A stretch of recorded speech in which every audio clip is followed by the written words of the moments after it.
this tiny island become one of the richest countries in the world? Imagine a country smaller than New York City, with no natural resources, and a population that once struggled with high unemployment. Fast forward to today, Singapore is one of the richest nations in the world. Its GDP per capita has surpassed the UK, the US, and France. It's home to billionaires, luxury casinos, and global financial giants. So how did this tiny island, once a struggling trading port, become an economic powerhouse? More importantly, can it stay rich in the future? Let's dive into Singapore's incredible rise to wealth and the challenges it now faces. Singapore's rise from poverty to prosperity. In 1965, Singapore became independent with almost nothing. No natural resources, high unemployment, and limited land.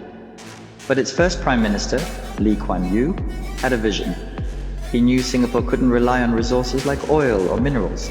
Instead, he built an export-driven economy focused on manufacturing and trade. The country leveraged its strategic location near the Strait of Malacca, a critical global shipping route, to become a hub for international trade. But this was just the beginning. Lee didn't just want Singapore to be a factory. He wanted it to be a global financial center. Over the next few decades, the government created a business-friendly environment, invested in world-class infrastructure, and kept the country politically stable. The result?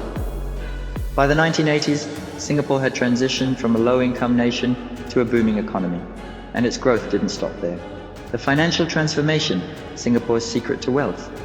Singapore's real economic explosion came in the 1980s when it shifted from manufacturing to finance. Instead of relying on factories, Singapore opened its doors to global businesses and banks, becoming one of the world's most attractive financial hubs. The government deregulated the banking sector, allowing financial institutions to thrive.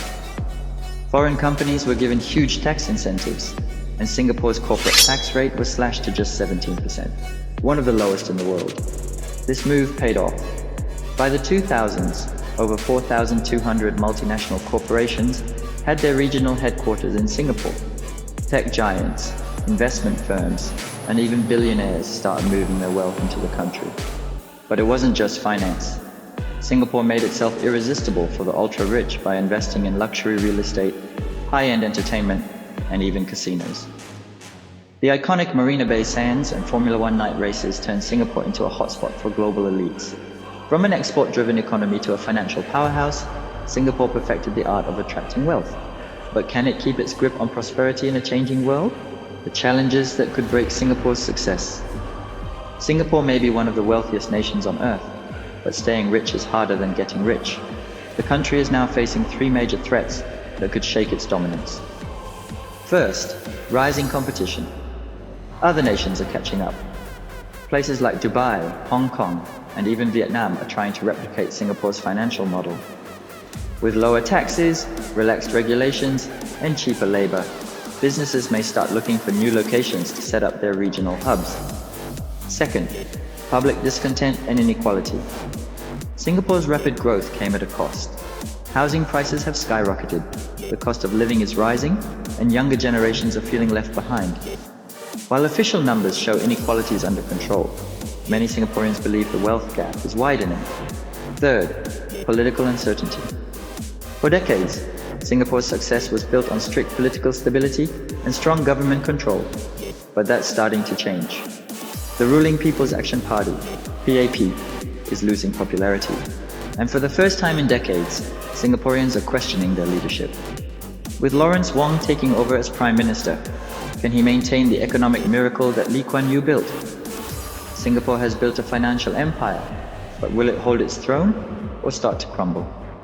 The answer depends on how it tackles its biggest challenge yet, staying ahead in a world that's changing fast. Can Singapore stay rich? The future of Asia's wealthiest nation. Singapore has defied the odds before, transforming itself from a struggling island with no natural resources into an economic powerhouse. But the world is changing, and Singapore must adapt faster than ever. With new global competitors, growing inequality, and political shifts, the country is at a crossroads. Can it maintain its lead, or will it lose its status as Asia's wealthiest nation? Prime Minister Lawrence Wong has the massive task of balancing economic growth with public expectations. He must attract foreign investments while keeping Singapore affordable for its citizens. He must navigate global tensions while ensuring Singapore remains neutral and open for business. If history has proven anything, it's that Singapore knows how to survive.